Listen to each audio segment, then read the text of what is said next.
Porque veja, para o Irã nesse momento, um país que está pressionado, um país que tem medo, e eu vou dizer do que o Irã tem medo nesse, assim, quem me dera entrar na cabeça dos ayatollahs, mas É melhor não. me parece que o Irã teme uma eventual volta do Trump ao poder nos Estados Unidos ano que vem. Por quê? Porque o Trump, ele foi, de todos os presidentes americanos recentes, o único que não quis negociar com o Irã. E falou, a gente não vai negociar, a gente, inclusive, O acordo abandona o acordo nuclear. Sim, né?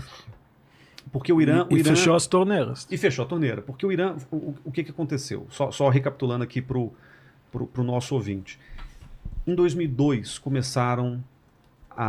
dissidentes iranianos na Inglaterra começaram a denunciar que haveria uma suspeita de produção de urânio enriquecido no Irã, que eventualmente levaria à construção de uma bomba atômica. Mais ou menos em 2005, o Conselho de Segurança da ONU, as grandes potências, começaram a se dar conta de que se eles deixassem o Irã alegadamente continuar produzindo urânio enriquecido, isso poderia levar a uma nuclearização do Oriente Médio, que é o pior cenário de todos. Sim. Há quem defenda. O finado Kenneth Waltz, por exemplo, escreveu em defesa disso. Mas, no geral, você pensa numa região em que todo mundo é inimigo de todo mundo, se cada um tiver uma bomba atômica, isso vai gerar um problema muito maior do que qualquer solução que essa bomba pudesse criar. E isso se somava ao fato de que em 2005, se não me engano, chega ao poder no Irã um tal de Mahmoud Ahmadinejad, um sujeito muito, muito falastrão, um sujeito que negava o Holocausto, ele fazia isso abertamente, um sujeito que dizia que ia varrer os judeus do mapa, pilotando um país que poderia, alegadamente, ter ali a construção de uma bomba nuclear. Então, para Israel, isso foi um pânico.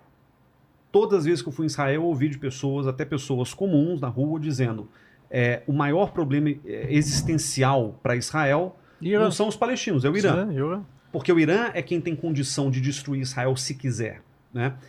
Então, por que esse contexto é importante? Porque em algum momento o Brasil tentou, inclusive, arbitrar uma negociação, deu errado. O governo Obama, logo na sequência, entra e consegue assinar esse acordo nuclear para evitar que o Irã tenha uma bomba atômica. Muito criticado, porque muita gente dizia, cara, os iranianos estão te enganando, eles só querem ganhar tempo e você está aí pagando de bobo. E quando o Trump chega na presidência em 2017, a primeira coisa que ele faz eu vou suspender todos os acordos com o Irã. Toda a continuidade da negociação do acordo que tinha sido firmado em 2015 no governo Obama. O que isso causa na economia iraniana? A economia virtualmente quebra. Porque a partir do momento em que os Estados Unidos retomam sanções econômicas contra o Irã, aí a linha de financiamento que está cancelada, é banco que não empresta mais dinheiro, é gente que não compra mais porque tem algum embargo americano indireto. Então o Irã ficou numa situação econômica muito difícil durante o governo Trump.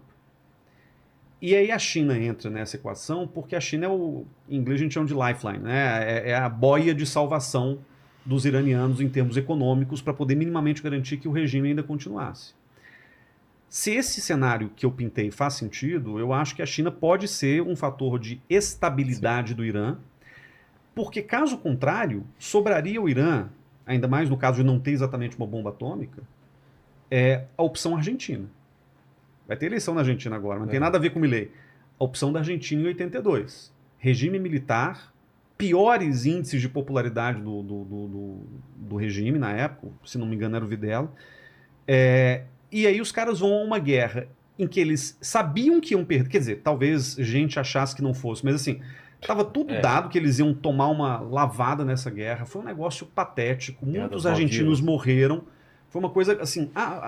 Você foi lá, não foi? Vamos ver. Fui. Uma coisa assim, absurdamente atrapalhada como forma de manter a sobrevivência do regime. Então, o meu medo é o Irã. Se o Irã perde a China e se a economia do Irã implode e as pessoas vão para a rua, vão ficar desesperadas, aí o Irã pode tentar fazer uma guerra com esse propósito, que seria o propósito de manter o regime unido. Só que não podemos esquecer que a China, na verdade, no fim do dia, pelo que a gente está vendo, ela tem interesses econômicos.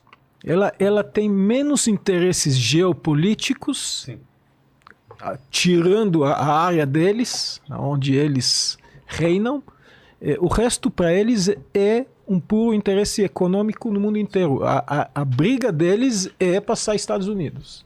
Essa é a maior economia. Mas será que não passa também uma ideia de influência, pelo menos? Sim, mas eles, através da economia, vão ter essa influência. Sim, a economia acaba prevalecendo, porque A gente tocou aqui em 10 assuntos e todos passavam na economia. Porque a faixa de Gaza, na situação dela hoje, desemprego altíssimo, mais de 70%. O que acontece com os jovens? Não tem o que fazer. O que acontece aqui com os jovens que não tem o que fazer? Vão para drogas, vão para o crime. A mesma coisa lá. É um tipo de crime, e tem toda a parte de drogas, toda a parte de sair para a rua e tentar sobreviver, acontece. Agora, você falou que o Hamas é um péssimo governo. Ele não é nenhum governo.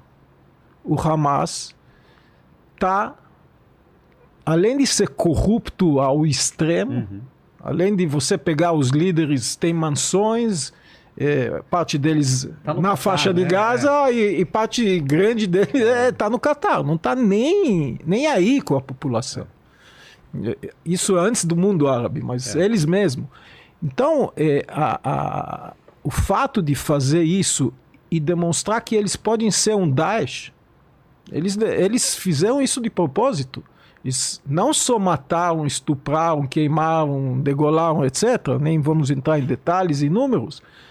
Eles filmaram para fazer filmagem... isso nos celulares das vítimas.